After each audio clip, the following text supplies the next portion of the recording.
Que bom que você está aqui, muito feliz também com você que está conectado comigo nesse módulo de comunicação. Gente, eu vou trazer um pouquinho um assunto que eu gosto muito, muito mesmo, que para mim é a razão da Igreja Adventista, é também a razão pela qual nós estamos aqui. Todos nós um dia fomos alcançados pela Palavra de Deus e também fomos alcançados por uma história. Pode colocar a minha telinha? Não sei se você já percebeu, mas tudo na vida começa mais ou menos assim: era uma vez. Eu me lembro de quando eu era criança e os meus pais, eles plantavam um café, e quando esse café era colhido, a gente colocava o café para secar em a gente chama de terreiro. E eu era menino, mas era obrigado a ficar rastelando o café para que ele pudesse ser secado e então colocar em sacos. O primeiro sofá que eu sentei na minha vida era um sofá de café, porque a sala da minha casa onde eu morava tinha uma sala, não tinha móveis, era uma casinha de madeira sem chão, o chão era de terra. E o meu irmão e a minha irmã, que são mais velhos do que eu, eles pegavam sacos de café, colocavam um saco no chão, 2 na lateral, que formava o braço do sofá, e 3 atrás.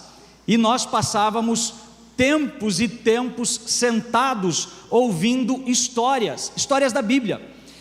Histórias que eu acreditei em todas elas, e por isso estou aqui, e você também. E quando você para olhar a humanidade, a nossa história, você percebe que tudo gira em torno de história. Desde os primórdios se conta a história. Quando você vai para a Bíblia começa com uma história. No princípio era assim: Deus criou céus e terra. É uma história. E eu me lembro que enquanto ficava sentado naquele pé de café, eu ouvia a história da criação do Éden, que tudo era perfeito. Quantos de vocês já ouviram essa história? Mas veio Satanás e destruiu aquilo que era perfeito. Depois nós ouvimos uma outra história, a história de um homem que entrou num barco, numa tecnologia moderna daquela época. Quantas vezes a gente ouviu essa história e nós pregamos essa história nas nossas igrejas? Depois de Noé, se eu tivesse que ir por uma ordem cronológica e eu pedir ajuda da IA, a inteligência artificial, eu imagino a sarça ardente assim, pastor Emerson, grande. Quantas vezes você ouviu essa história? A história de Moisés. Se você não tivesse acreditado nela, você não estaria aqui. Mas você acreditou. Quantas vezes você ouviu a história de um menino ruivo que foi levar a marmita para o irmão num exército que estava em guerra e depois se tornou rei? Quantas vezes você pregou essa história, a história de uma pessoa, de um menino chamado Davi, que se tornou rei? E o que falar dessa história? Essa é a história que transforma. Todos nós ouvimos a história de Jesus, e é por ele que nós estamos aqui. Depois de Jesus, vieram os seguidores, eu e você. Não apenas Tiago, Pedro, João, Lucas, Mateus, Paulo, João depois que escreveu. Nós somos seguidores de Jesus. E enquanto eu pesquisava e montava essa palestra, eu descobri que existe uma palavra nova nesse meio de storytelling, e essa é a palavra report. O que é o report? É você entrar no mundo das outras pessoas e contar a história delas. E eu fiquei pensando assim: como é que eu vou ilustrar o que significa isso? Como é que eu vou mostrar na prática o que essa palavra tem a ver e como eu posso ilustrar ela? Deixa eu fazer uma pergunta. Quantos de vocês gostam de automobilismo? Carro? Posso ver? Pode levantar a mão? Segura aí a mão aí. Vocês que estão com as mãos levantadas, certamente seriam os meus melhores amigos. Certamente. Sabe por quê? porque eu também, caiu a minha conexão?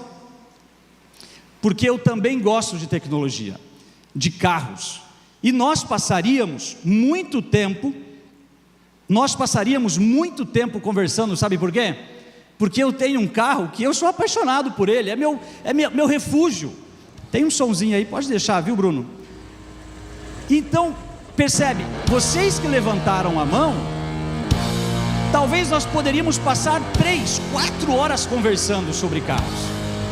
E quando eu, uma vez, quase fui comportar, eu perguntei para um líder de comportagens: por que você consegue vender tanto, mais do que os outros?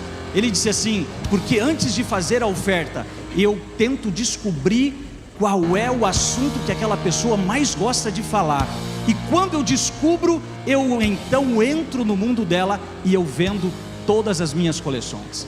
Reporte é isso, é você entrar na vida das pessoas. Storytelling é isso, é você contar histórias. E contar histórias, gente, é muito fácil. É fácil e é gostoso. Não é fofocar, é contar histórias. Sabe por quê? Porque o conteúdo é a história, e a história daquela pessoa é o conteúdo. Quando você olha para a história de Paulo, a história de Paulo é o conteúdo que ele viveu, e o conteúdo que ele viveu é a história de Paulo. Veja só, uma vez eu fui gravar uma história no interior do Amazonas, e esse foi o meio de transporte. No meio do caminho, eu conheci então, e fui gravar a história desse fazendeiro, e essa fazendeira, o Christian e a Alcilene. Quando estávamos gravando a história, eu percebi que ainda faltava alguns detalhes para contar da história deles. Normalmente eu passo 4 ou 5 dias gravando uma história. Não é muito tempo? É, muito tempo. Só que só assim, depois do 3º dia, é que eu consigo de fato entrar na intimidade das pessoas e extrair o que eu preciso.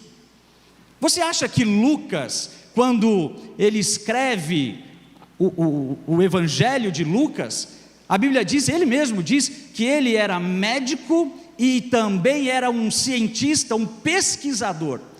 Lucas, ele pesquisava para escrever as histórias, e de fato o Evangelho de Lucas, ele é mais detalhado, porque eu creio que ele ia no íntimo das pessoas. E enquanto eu conversava com o Christian, eu disse: Christian, existe mais alguém que conhece da sua história passada? E ele disse assim: pastor, tem sim, tem o Wesley, só que o Wesley, ele não é mais da igreja. Eu disse: aonde é que está o Wesley? Ele disse assim: vamos tentar falar com ele. Eu estava numa comunidadezinha bem pequenininha, e descobriram então que o Wesley estava na cidade, porque ele trabalha numa fazenda, mas ele estava na cidade comemorando o aniversário da filha de 9 anos, chamada Bruna. E eu cheguei na casa do Wesley 9h30 da manhã. E eu vou falar um negócio aqui, meu chefe está aqui, mas ele não vai ficar chateado comigo. Eu sou lá do sul do país, e eu gosto de churrasco. E adivinha o que o Wesley estava fazendo 9 da manhã? Churrasco. Eu conheço de faca, sei acender fogo, conheço os cortes de carne, conheço sobre o fogo, e adivinha qual foi o meu primeiro assunto com o Wesley? Churrasco. Entrei na vida do Wesley, e eu perguntei: Wesley, quanto tempo você não vai à igreja? Ele disse: pastor, pelo menos há 5 a 6 anos, a última vez que eu fui, foi para um velório. E eu disse assim: hoje eu vou pregar, Wesley, vai na igreja, quero te ver lá. Ele disse: não, pastor, não dá, não vou não. Aliás, o povo me olha, o povo tem nojo de mim. Eu disse: não, Wesley, vamos na igreja? Não, não vou.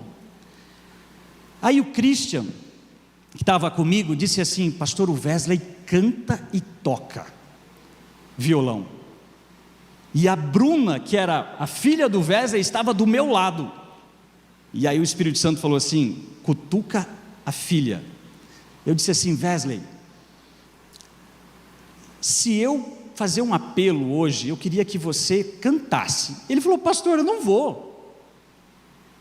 Aí eu olhei para a Bruna e disse assim: Bruna, se o teu pai for na igreja hoje, vai ser o seu melhor presente de aniversário?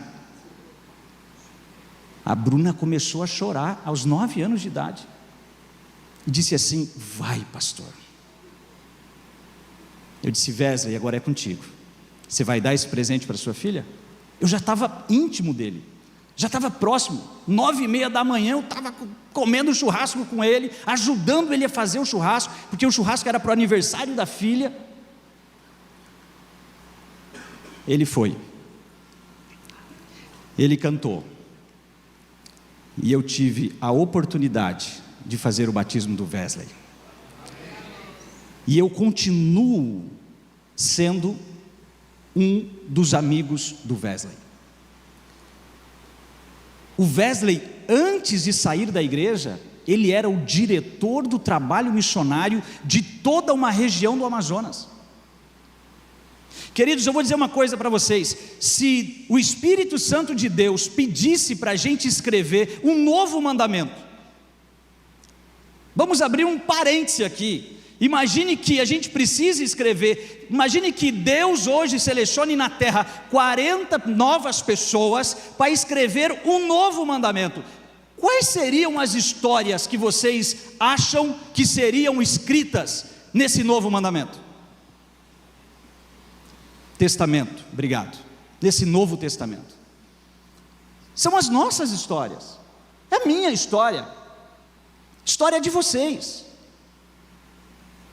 Eu escreveria, se o Espírito Santo me escolhesse e dissesse: Ivo, você vai escrever uma história do Novo Testamento agora, o novo do novo. Eu escreveria a história do José Mário, mais conhecido como Mário.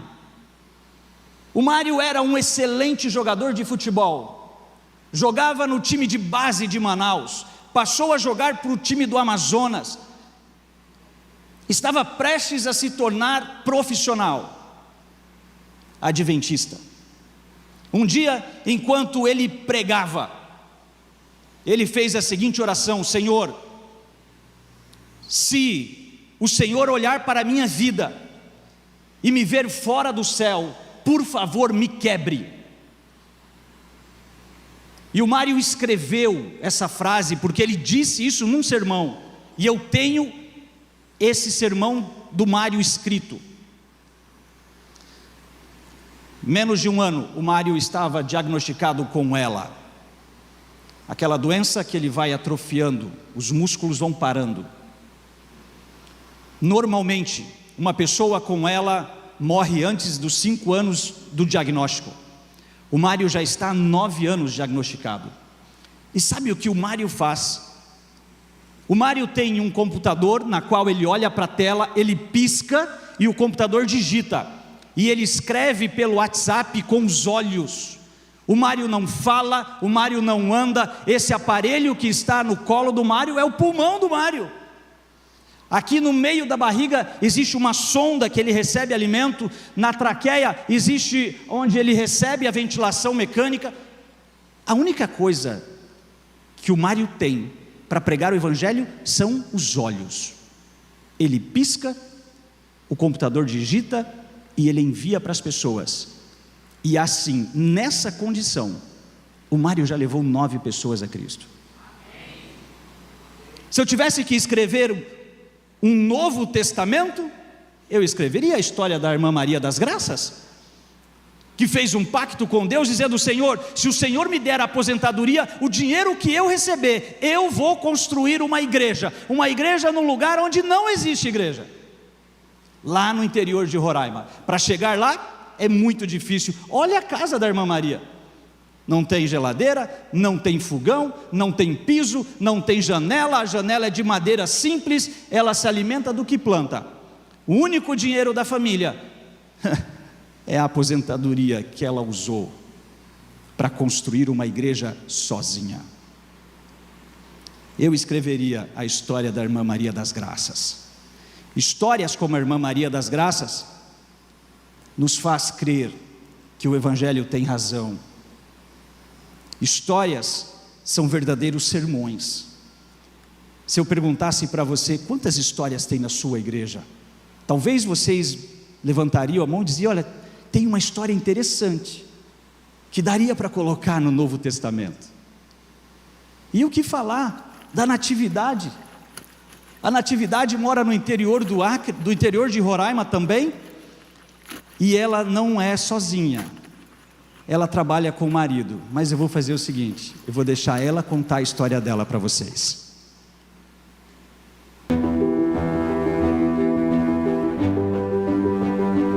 O irmão Miliano com a irmã Natividade sai da casa deles, que é muito longe, enfrenta tanta dificuldade na lama, na chuva, sol, moto quebrando, mas eles vão pro Jundiá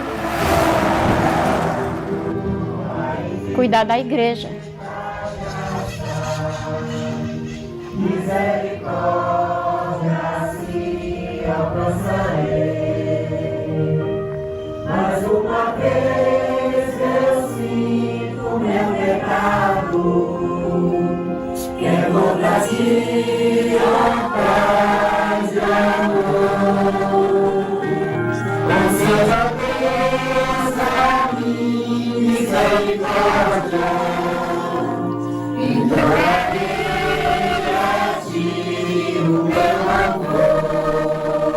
Desde quando eles tomaram essa decisão de se tornar adventista, do sétimo dia, que eles nunca deixaram de ser missionários. Normalmente na semana é assim, né?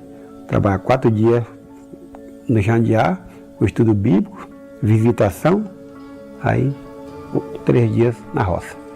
Aí isso é direto, nossa vida é assim, toda semana. Eu tive o privilégio de conhecer uma pessoa que era da Igreja Adventista e me ofereceu um estudo bíblico. E esse estudo bíblico despertou em mim um desejo ardente de eu trabalhar pregando o Evangelho, dando estudo bíblico, visitando as pessoas e dando estudo bíblico. A necessidade de um novo templo na comunidade Jundiá, ele surgiu após o trabalho missionário da irmã Natividade. Então nós vimos que haveria uma necessidade de abrirmos uma outra congregação, porque a primeira congregação que nós temos aqui, ela acabou ficando pequena para a quantidade de novos conversos que estavam chegando.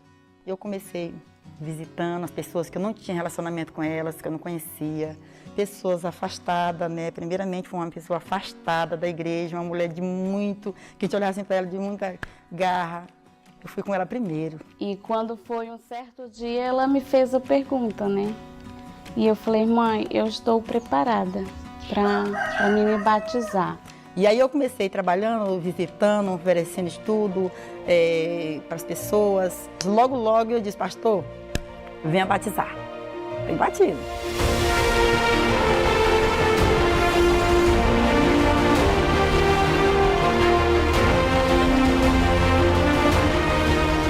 O mundo precisa de mais pessoas assim como a irmã Natividade, que venha ajudar o próximo, que dê sem receber, a não ser o amor de Deus. Pela glória de Deus, já tinha 11 batizados lá. Já foi um grupo, formou, né?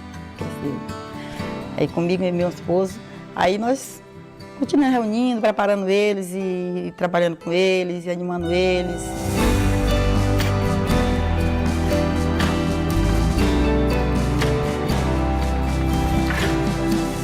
Nós não temos renda, assim. A gente trabalha, faz aquele trabalho, né? E come daquilo que está lá mesmo, né?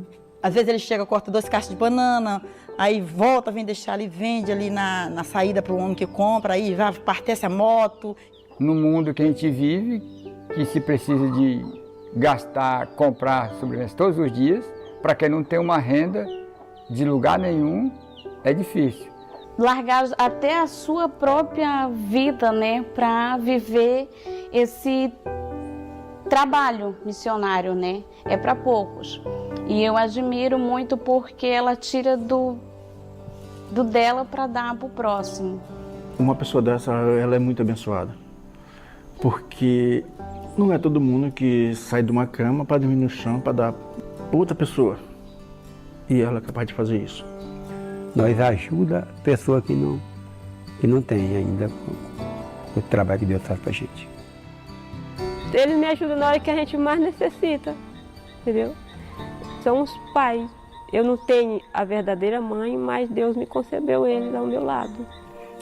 O que tem, a gente parte o pão no meio com ela. Eu sou muito grata a Deus por eu fazer parte dessa família. Apesar das dificuldades que nós enfrentamos, para mim vale a pena. Eu não faço isso assim, com tristeza, me reclamando. Eu não faço me reclamando. Eu faço assim, com prazer isso aí. Para mim, às vezes, eu não sinto tanta dificuldade, porque eu sei que estou fazendo para Jesus e Ele fez muito mais para nós. A irmã Natividade é desprendida daqui desse mundo. Não tem nada aqui que prenda ela de fazer o trabalho de Deus. Hoje tem pessoas que têm condição e não têm esse amor. E eles têm. Eu creio que eles tiram o foco, muitas vezes, deles para olhar para a necessidade dos outros. A minha maior emoção é um dia de eu chegar no céu. De eu chegar no céu, naquela coroa que Jesus vai colocar na minha cabeça. As estrelas são as almas conquistadas por esse esforço. Eu tenho um amor muito grande por a obra de Deus. Por isso, eu não me envergonho de enfrentar tudo isso. Tem vezes que a gente tem dificuldade, muita dificuldade, mas Deus mostra na frente a vitória pra gente.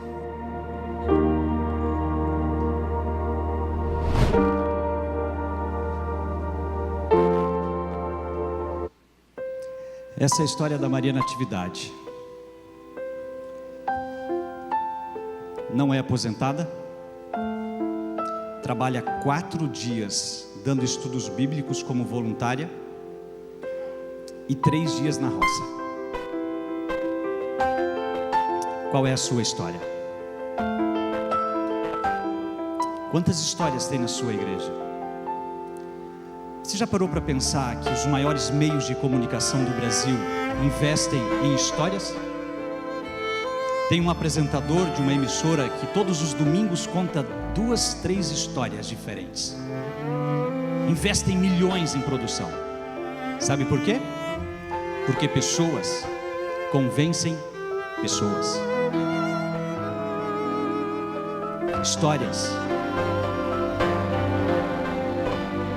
No mundo hoje existem 2,6 bilhões de pessoas, de histórias que já ouviram falar da maior de todas as histórias, Jesus. Mas a gente tem um grande desafio. Pode baixar um pouquinho? Quando a gente olha para o mundo, a gente percebe que ainda falta muita gente.